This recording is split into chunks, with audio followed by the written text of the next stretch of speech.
ದೇವರು ಇದ್ದಾನೆ, ದೇವತೆ ಇದ್ದಾರೆ, ಆದ್ರೆ ಎಲ್ಲ ಕಡೆನೂ ಇರ್ತಾರೆ ಅಂತಕ್ಕಂಥದನ್ನ ತಾವು ಅರ್ಥ ಮಾಡ್ಕೊಂಡಿದ್ದೀರಿ ಅಂತಕ್ಕಂಥದ್ದು ನನ್ನ ಭಾವನೆ. ದೇವರು ದೇವಸ್ಥಾನದೊಳಗಡೆನೆ ಇರ್ತಾನೆ ಅಂತಲ್ಲ, ನಿಮ್ಮ ನಂಬಿಕೆ. ಅಲ್ಲಿ ದೇವರ ಪ್ರತಿಮೆಯನ್ನ ಸ್ಥಾಪನೆ ಮಾಡಿ ಅದನ್ನು ಪೂಜೆ ಮಾಡೋದ್ರಿಂದ ಜೀವನದಲ್ಲಿ ಒಳ್ಳೇದಾಗ್ತದೆ ಅಂತಕ್ಕಂಥದ್ದು ನಂಬಿಕೆ. ನಾನು ಆ ನಂಬಿಕೆಗೆ ವಿರುದ್ಧ ಇಲ್ಲ, ಆದರೆ ದೇವರು ಎಲ್ಲ ಕಡೆ ಇದ್ದಾನೆ ಅಂತಕ್ಕಂಥದ್ದನ್ನ ನಾನು ಬಹಳ ಸ್ಪಷ್ಟವಾಗಿ ನಂಬ್ಕೊಂಡಿದ್ದೇನೆ. ಅದನ್ನು ಆಚರಣೆನೂ ಕೂಡ ಮಾಡ್ತಾ ಇದ್ದೇನೆ ಅಂತಕ್ಕಂಥ ಮಾತುಗಳನ್ನ ತಮಗೆ ತಿಳಿಸ್ಲಿಕ್ಕೆ ಬಯಸ್ತಾ ಇದ್ದೇನೆ. ನಾವೆಲ್ಲ ರಾಜಕಾರಣಿಗಳು. ನಾನು ತಾಲೂಕಾ ಅಭಿವೃದ್ಧಿ ಮಂಡಳಿ ಚುನಾವಣೆಗೆ ನಿಂತಿದ್ದೆ 1978ರಲ್ಲಿ. ಆಗ ನಾನು ಹೊಸದಾಗಿ ಎಲೆಕ್ಷನ್ ನಿಂತಿದ್ದೆ. ನೀವೆಲ್ಲರೂ ಕೂಡ ಅವತ್ತು ಆಶೀರ್ವಾದ ಮಾಡಿ ಸಹಾಯ ಮಾಡಿದ್ರಿ.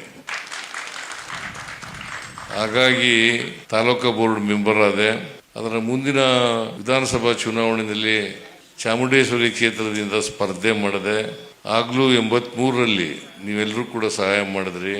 ಹಾಗಾಗಿ ನಾನು ಮೈಸೂರು ತಾಲೂಕಿನ ಜನರನ್ನ ಮರೀಲಿಕ್ಕೆ ಸಾಧ್ಯನೇ ಇಲ್ಲ ಅಂತಕ್ಕಂಥ ಮಾತುಗಳನ್ನ ಹೇಳಲಿಕ್ಕೆ ಬಯಸ್ತಾ ಇದ್ದೀನಿ.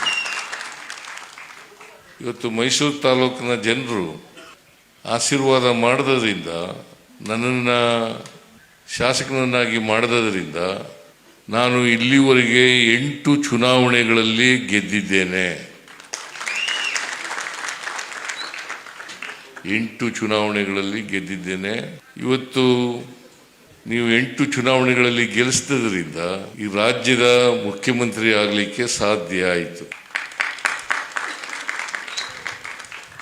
ನಾನು ಮುಖ್ಯಮಂತ್ರಿ ಆಗಬೇಕಾದ್ರೆ ನನ್ನ ವ್ಯಕ್ತಿತ್ವದಿಂದಲೇ ಆಗ್ಲಿಕ್ಕೆ ಸಾಧ್ಯ ಇಲ್ಲ. ಜನರ ಆಶೀರ್ವಾದ ಇದ್ರ ಮಾತ್ರ ನಾವು ಮುಖ್ಯಮಂತ್ರಿ ಆಗ್ಲಿಕ್ಕೆ ಸಾಧ್ಯ ಆಗ್ತದೆ. ಹಾಗಾಗಿ ನಿಮ್ಮೆಲ್ಲರ ಆಶೀರ್ವಾದ ಇರೋದ್ರಲ್ಲೇ ಮೈಸೂರು ತಾಲೂಕಿನ ಜನರು, ವರ್ಣಾ ಕ್ಷೇತ್ರದ ಜನರು ಆಶೀರ್ವಾದ ಮಾಡೋದ್ರಿಂದಲೇ ನಾನು ಇವತ್ತು ಮುಖ್ಯಮಂತ್ರಿ ಆಗ್ಲಿಕ್ಕೆ ಸಾಧ್ಯ ಆಗಿದೆ. ಅದರಿಂದ ಚಾಮುಂಡೇಶ್ವರಿ ಕ್ಷೇತ್ರದ ಜನರಿಗೆ ಮತ್ತು ವರ್ಣಾ ಕ್ಷೇತ್ರದ ಜನರಿಗೆ ನಾನು ಯಾವಾಗಲೂ ಕೂಡ ಕೃತಜ್ಞತೆ ಭಾವದಿಂದ ಇರ್ತೇನೆ ಅಂತಕ್ಕಂಥ ಮಾತುಗಳನ್ನು ಈ ಸಂದರ್ಭದಲ್ಲಿ ಹೇಳಲಿಕ್ಕೆ ಬಯಸ್ತಾ ಇದ್ದೀನಿ.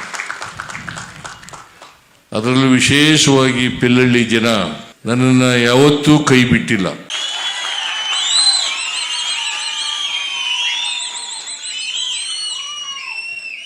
ಅದಕ್ಕಾಗಿ ನಿಮ್ಮೆಲ್ಲರಿಗೂ ವಿಶೇಷ ನಮಸ್ಕಾರಗಳನ್ನು ಹೇಳಲಿಕ್ಕೆ ಬಯಸ್ತಾ ಇದ್ದೇನೆ. ಆ ಕಾರಣದಿಂದಲೇ ಇವತ್ತು ದೇವಸ್ಥಾನದ ಉದ್ಘಾಟನೆಗೆ ಬಂದಿರೋದು ಅಂತಕ್ಕಂಥ ಮಾತುಗಳನ್ನು ಕೂಡ ಹೇಳಲಿಕ್ಕೆ ಬಯಸ್ತಾ ಇದ್ದೇನೆ.